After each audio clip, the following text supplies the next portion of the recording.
oh la la. And for a while I thought the stomach was going to burst apart. Oh, That level of thunder and lightning was occurring. But there was no fear. A black cobra began to unwind. It's right there in front of me. this was not a feeling that you had inside, but you're seeing. No, this is a communication. No, Oh. it's this magnificent black began to twirl and come, and the hood looked at me straight on, just like that.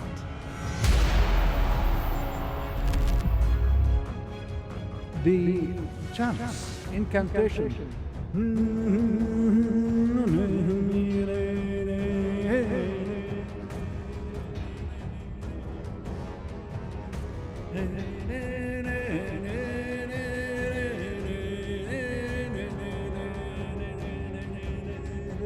So this goes on.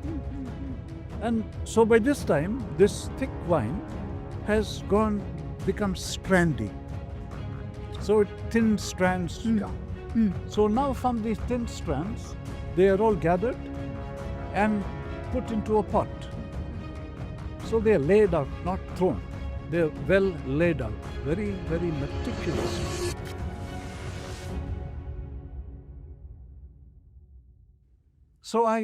So dark room. We had the recording of the Shipibo shaman that recited.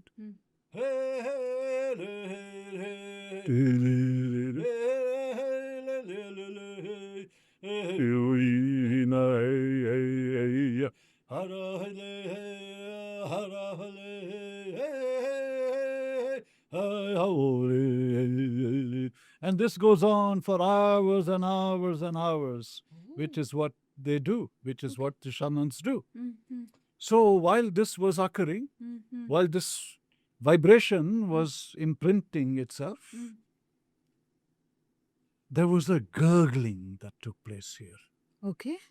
And this gurgling, so a voice. Again, we come to intention, no? That I asked the big question to the divine spirit. Yes. So it was observing the gurgling like the beginning of a storm.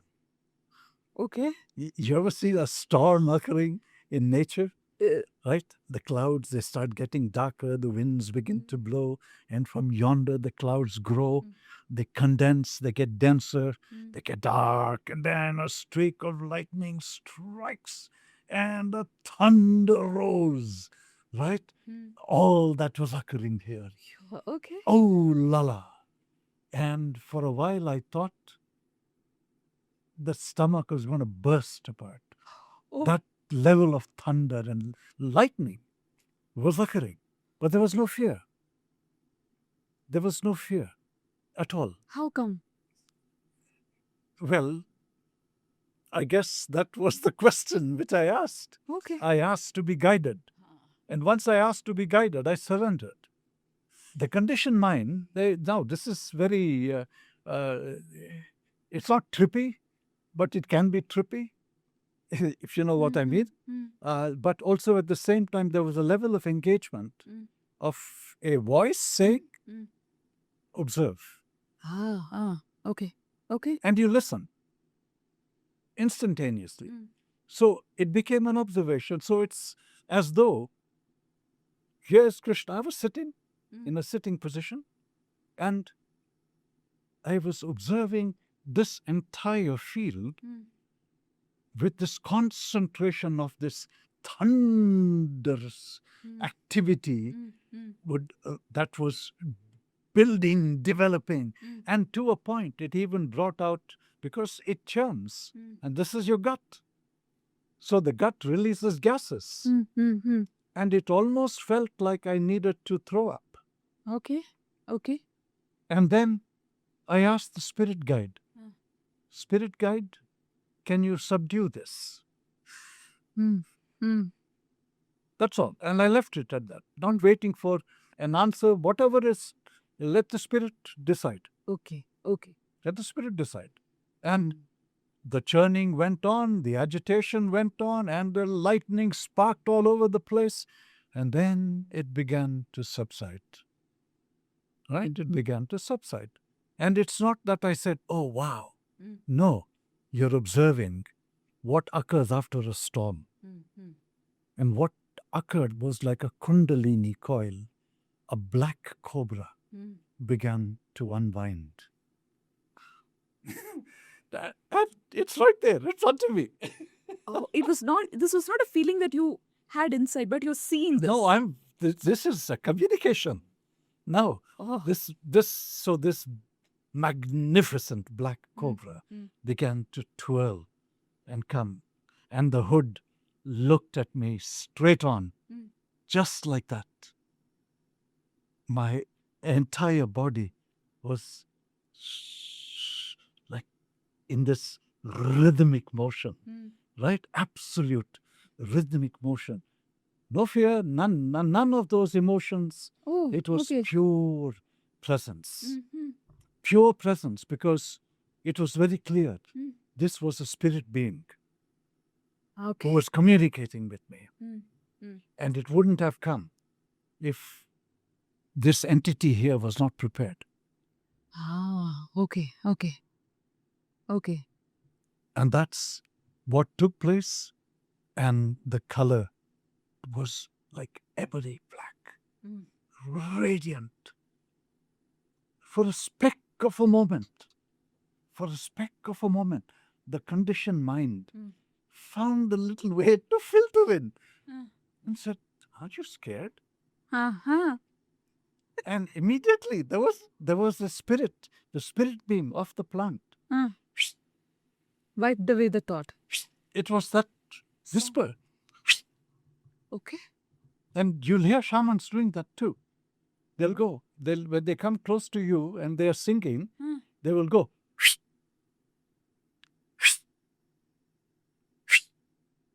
Which means they're centrifuging out what is not relevant anymore. Okay, okay. Right? So this was an engaged Okay. interaction, and very soon that engaged interaction became one. There was no cobra, there was no Krishna. It was just one entity, and it dissolved Okay. Okay. and went back to the core, went back to the source. Okay.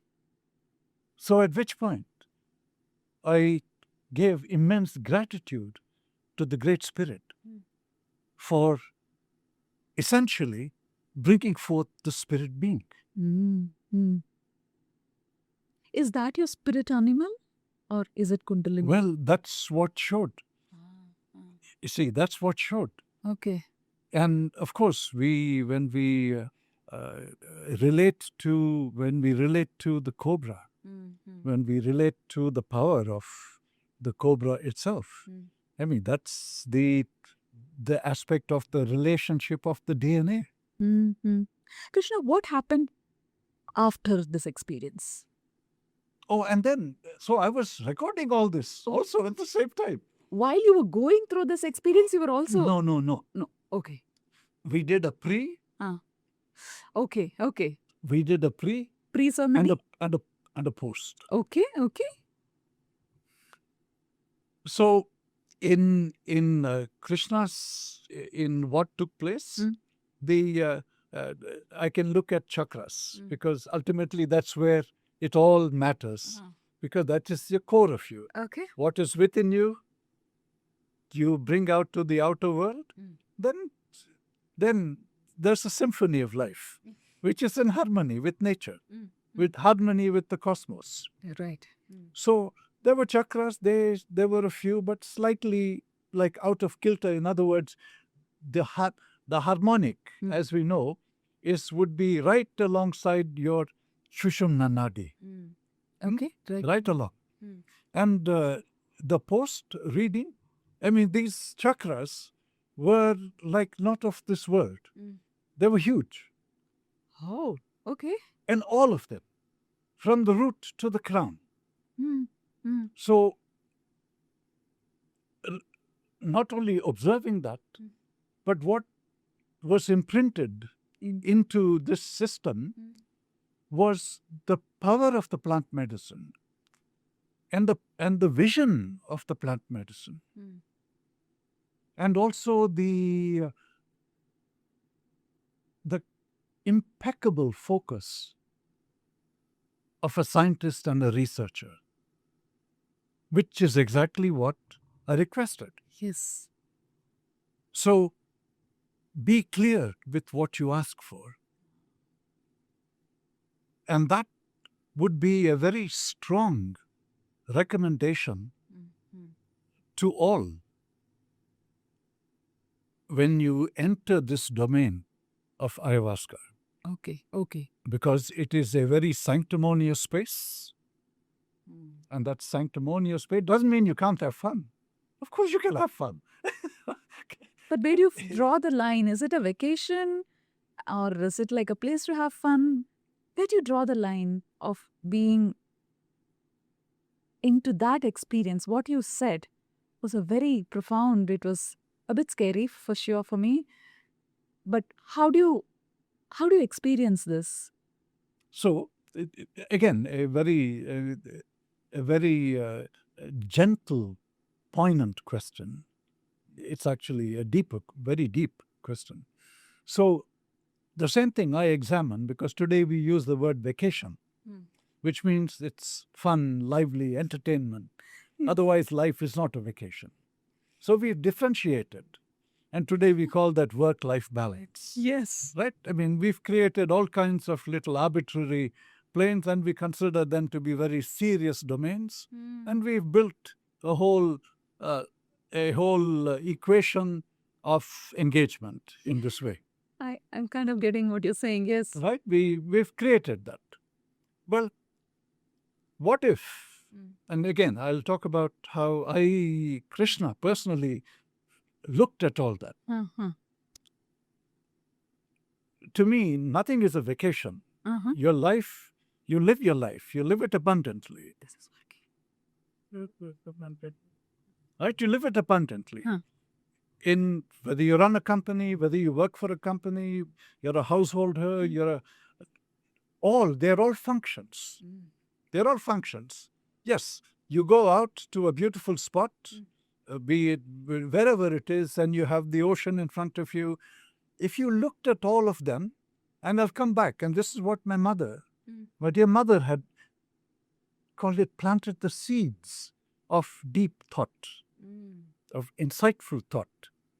He said, when you travel the planet, not as a tourist, but as a traveler, and when you do, learn languages, appreciate music, relate to cultures, eat the food of the cultures, value traditions, observe, be an observation to all.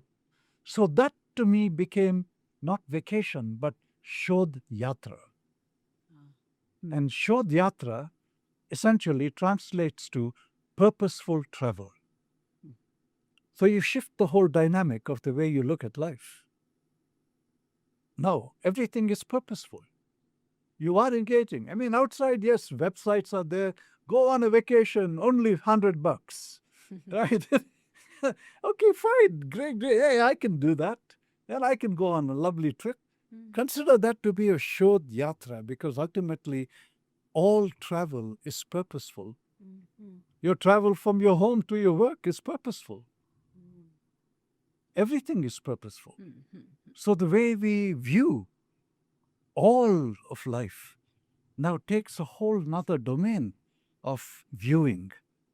And that domain of viewing raises your bar from the chatter on the top to living deeply. It doesn't mean you're disconnected to life. Heck no. You're thriving, you're vibrant. Because in stillness, everything is there, isn't it? Definitely. Krishna, how is the medicine made? So once the vine is located, and the vine looks very much like the umbilical cord, and it's thick, right? These are thick vines, and of course, depending upon And so a wine is then located. So before a wine is cut, so let's say it's now for a ceremony for our vacation. No? Very sorry for that word. No, but let's call the vacation, let's just nuance the terminology from vacation to a Shodhyatra. Yes. Right? Purposeful travel. But the intent why I used the word was today people think ayahuasca ceremony is a vacation, but it is not. It is a journey into you. And I just wanted to learn and probably use this platform to communicate.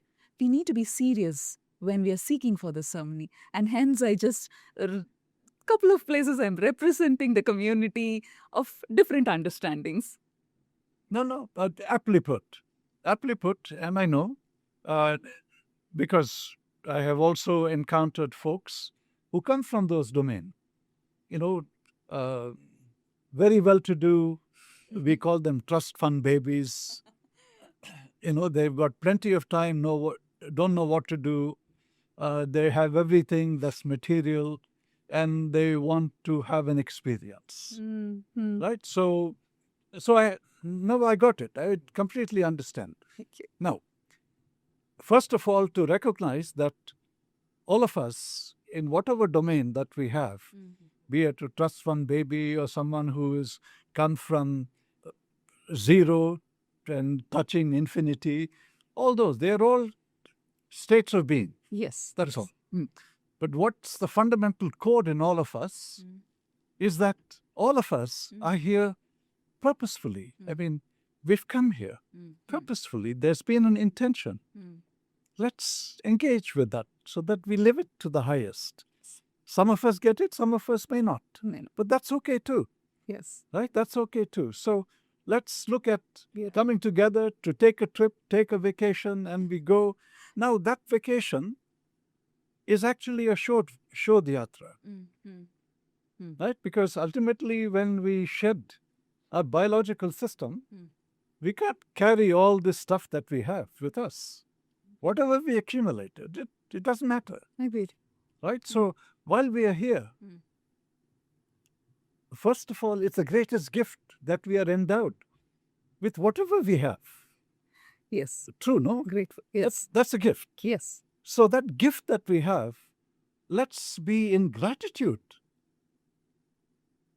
to a great intelligence for bringing that forth, be it through our parents, be it through a unknown donor, or whichever way it has arrived, or through our own perseverance of building an organization.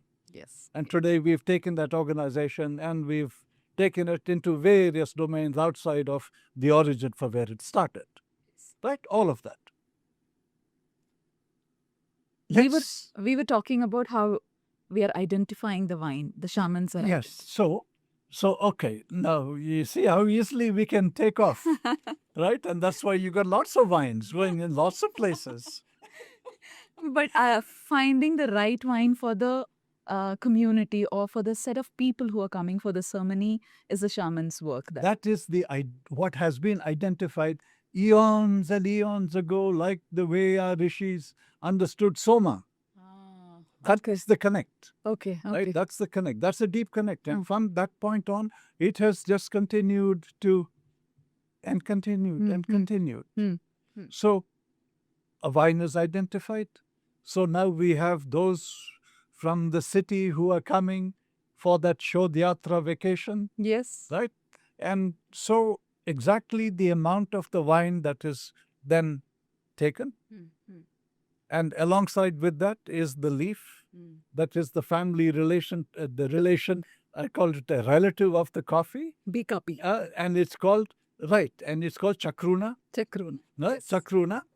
And so so enough leaves are gathered, the wine is gathered, then once it is back, the preparation is so you have a wine. So let's say, may I have that piece of sage, right? So let's imagine this is a wine. So now I will have a device like not a Jiva, Not but let's call it a yes. one that we would use to pummel. Hand. One. So then we would go and start pummeling very Mhm. gently, and while we are doing that, we are also rhythmically reciting Mm. the chants, Mm, mm. incantation.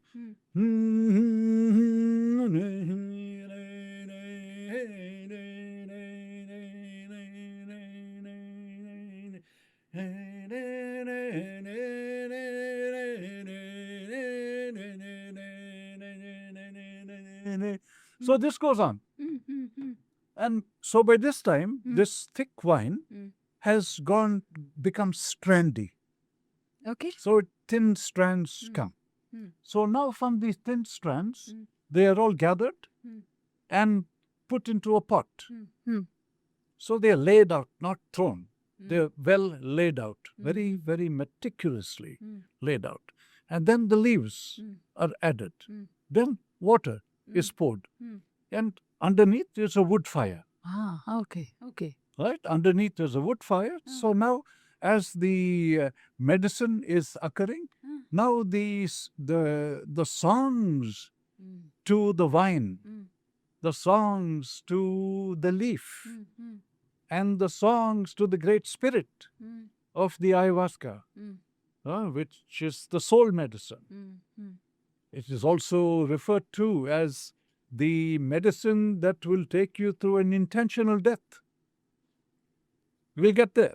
I'll talk about that too, because that's exactly what takes place. Okay. All that preparation occurs, and then when there's a point in which it is known when it is now completed, and now the preparation is ready for the ceremony. One question. Why do they sing during the preparations? What impact does that leave to the medicine? Oh, we know when you live knowing that we live in a wide awake universe, and your communication in the plant world is like the way I'm communicating with you. Okay. Okay.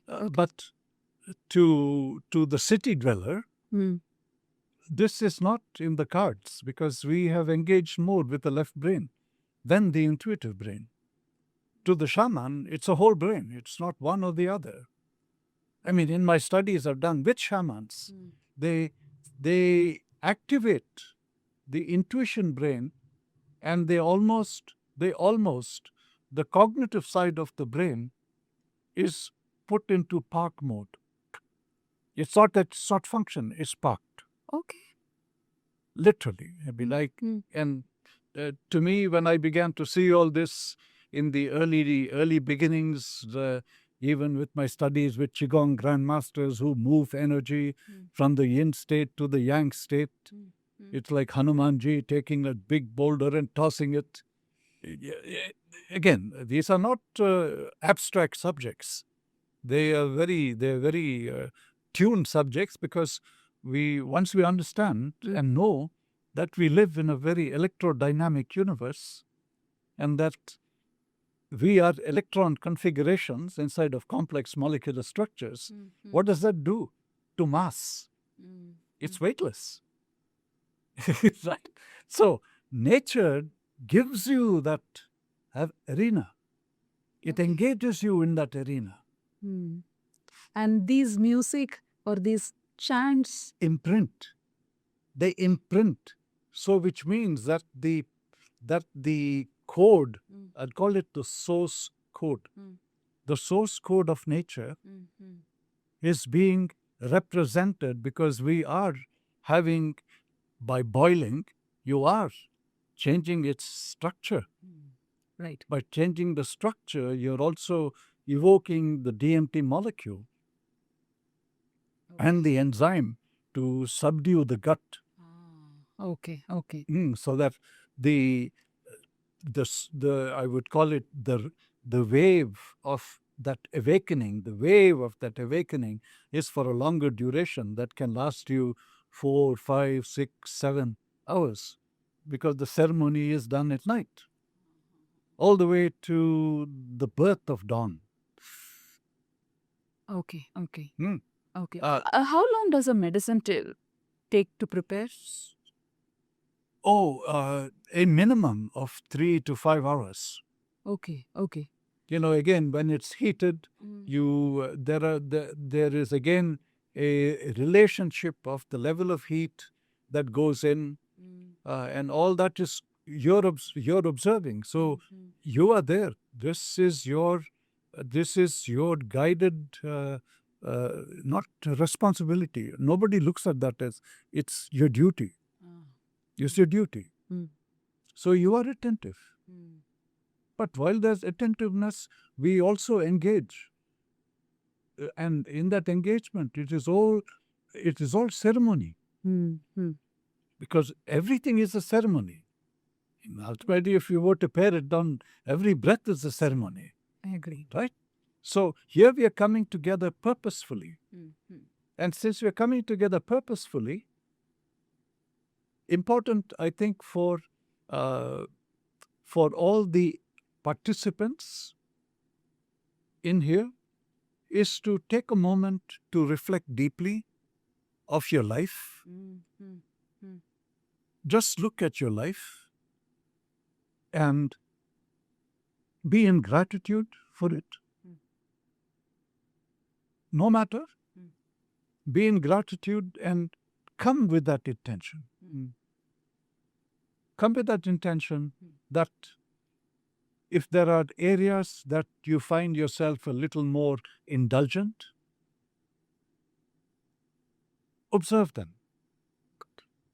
And then ask to be provided with the strength to temper that indulgence. But it begins by the observation of them. Right. That which means that we should feel at ease in observing our strengths and our areas that we wish to strengthen, not weakness. To me, your weakness is areas that are to be strengthened. Then we are really looking at a wholeness of what we all are. Krishna, when the medicine is prepared with 5 to 6 hours with all this intention setting with the music, Ikaros, I believe, and how is this given to the participants? How is the ceremony conducted? When is it conducted, and why?